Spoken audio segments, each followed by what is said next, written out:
जो topic discuss करना है वो है equilibrium constant and its unit. इससे पहले ही वीडियो हमने पढ़ा था लॉ ऑफ मैथ सेक्शन, जिसमें हमने केसी की वैल्यू निकाली थी। और जो केसी होता है मैंने आपको कहा था वो क्या होता है, इक्विलिब्रियम कांस्टेंट। अब वहाँ पर केसी किसके बराबर था जी लॉ ऑफ मैथ सेक्शन में, और अच्छा। अब यहाँ पर जब हम देखते हैं तो इस चीज में ऐसे लिख सकता हूँ KC is equal to product of concentration of products raise to the power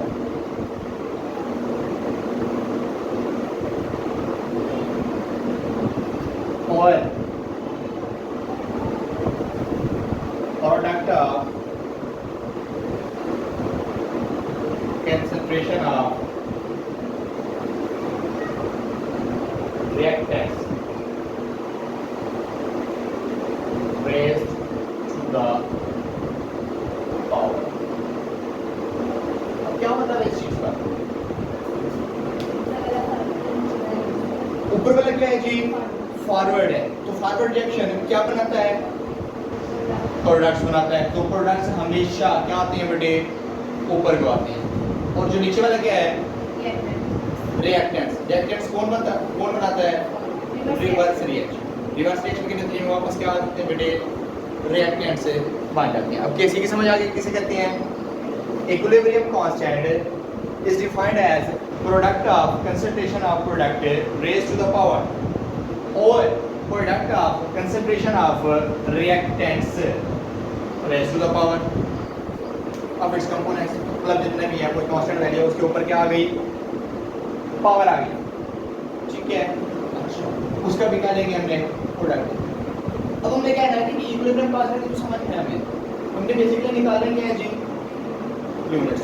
तो यूनिट्स के लिए चांद बेटे शराइत हैं, वो कंडीशंस क्या क्या हैं जिसके बेस पे हम क्या निकाल सकते हैं जी इक्विलिब्रियम कांस्टेंट के, यानी कि केसी का यूनिट निकाल सकते हैं। अब डिफरेंट इक्वेशंस हमें दी जाती हैं तो उनसे हमें कहा जाता है यहाँ से आपने केसी का यूनिट को डिराइव करना है। तो अब हमें ये नहीं पता कि हमने कैसे डिराइव करना है। पहली बात बेटे याद रखिएगा, ये initial concentration of reactants and products पे डिपेंड नहीं करती। क्या है जी, केसी इनिशियल कंसंट्रेशन ऑफ रिएक्टेंट्स और प्रोडक्ट्स पे डिपेंड नहीं करता। दूसरी बात बेटे याद रखिएगा, ये टेम्परेचर पे डिपेंड करता है। क्या है जी, टेम्परेचर पे डिपेंड करता है। टेम्परेचर की वजह से इसके यूनिट में वेरिएशन आ सकती हैं, इक्विलिब्रियम कांस्टेंट में वेरिएशन बेटे आ सकती हैं। अंडरस्टैंड। अब इस चीज़ को समझने के लिए हमने एक सिंपल एग्जांपल देखनी है। तो एग्जांपल से पहले बेटे जब आप भी कोई इक्वेशन आप लेते हो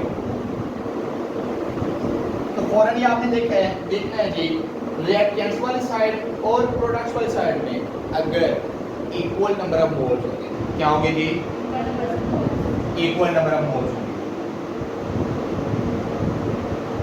नंबर ऑफ मोल्स क्या मतलब है भाई, इक्वल नंबर ऑफ मोल्स, यानी कि जितनी तादाद बेटे रिएक्टेंट्स की होगी ना उतनी क्या होगी, प्रोडक्ट्स की होगी। किसी भी इक्वेशन में अगर दो इक्वेशन में दो चीजें होती हैं ना, एक क्या होता है जी, रिएक्टेंट्स होते हैं, दूसरा प्रोडक्ट्स होते हैं जी। अब हमने कहा कि इक्वल नंबर ऑफ मोल्स होने हैं, रिएक्टेंट के भी क्या होंगे इक्वल और प्रोडक्ट के भी क्या होंगे जी इक्वल। जब इक्वल नंबर ऑफ मोल्स होंगे इक्वेशन के दोनों साइड पे तब केसी का यूनिट नहीं होगा। क्या है जी, at that time when equation contain equal number of moles on the both sides then Kc has no unit। या इसको जीरो लिखने की बजाय क्या लिख लो, नो यूनिट।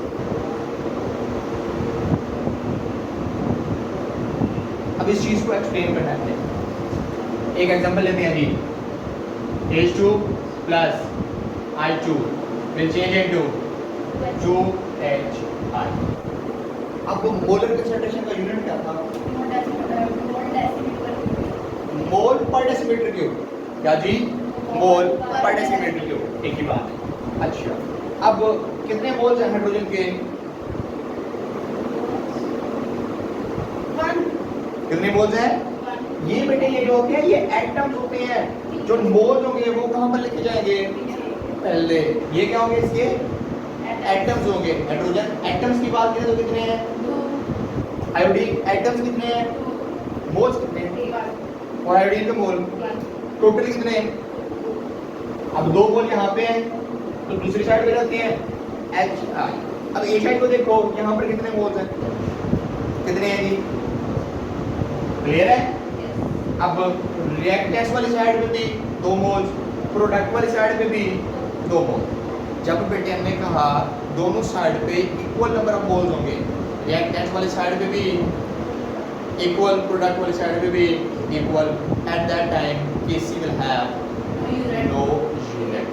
इसको एक्सप्लेन करते हैं। हमने क्या कहा जी? मोल पर डेसीमीटर क्यूब, इसका क्या होता है? कंसंट्रेशन का यूनिट होता है। अगर हम H की कंसंट्रेशन लेते हैं तो क्या होगा? मोल पर डेसीमीटर क्यूब इसके लिए। लाइकवाइज I की ले लो, इसके लिए क्या? मोल पर डेसीमीटर क्यूब। और HI क्या है बेटे? हाइड्रोजन आयोडाइड, इसके लिए भी क्या? मोल पर डेसीमीटर क्यूब। ठीक हो गया। अब जब इक्वेशन लिखेंगे तो हमने क्या कहा? प्रोडक्ट क्या आते हैं Kc में? प्रोडक्ट ऊपर लिखे जाते हैं न्यूमरेटर में या डिनोमिनेटर में लिखे जाते हैं? प्रोडक्ट हमेशा ऊपर और रिएक्टेंट हमेशा नीचे। अच्छा, अब प्रोडक्ट को न्यूमरेटर में लिख दो, क्या होगा जी? HI। और ये जो मोल है ये इसकी क्या बन जाएगी जी? एक्सपोनेंट या पावर बन जाएगी। समझ आ गई? अब हमने क्या करना है जी? Kc लिख रहे हैं, प्रोडक्ट ओवर रिएक्टेंट। Kc यही होता है ना, प्रोडक्ट ओवर रिएक्टेंट। तो प्रोडक्ट हमारे पास क्या है? HI। अब ये 2 इसकी क्या बन जाएगी? पावर बन जाएगी। उसके नीचे क्या लिखेंगे जी? रिएक्टेंट्स आ जाएंगे। रिएक्टेंट्स क्या है? एक हाइड्रोजन है H2 इनटू I2। अंडरस्टैंड? अब आपके पास तमाम वैल्यूज के यूनिट हैं, हाइड्रोजन का भी है, आयोडीन का भी है और हाइड्रोजन आयोडाइड का भी है। अब आपने क्या करना है? इसी इक्वेशन में इन यूनिट्स को पुट करना है। क्या हो जाएगा जी? Kc is equal to HI का यूनिट क्या है? मोल पर डेसीमीटर क्यूब। क्या है जी? मोल पर डेसीमीटर क्यूब। मोल का क्या आ जाएगा? ये स्क्वायर। और हाइड्रोजन का क्या है? मोल पर डेसीमीटर क्यूब। लाइकवाइज बेटे आयोडीन का क्या है? मोल पर decimetre cube. Understand?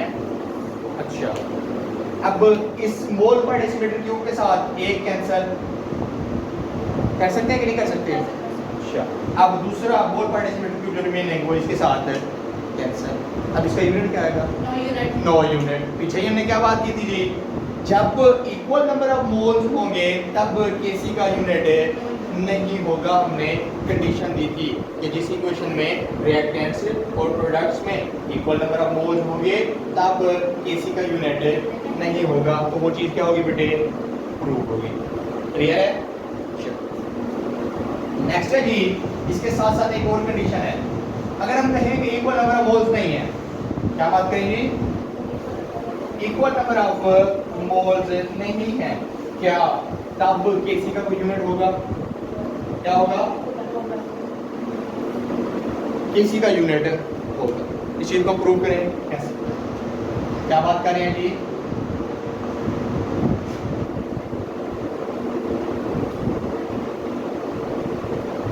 The equation have unequal number of moles।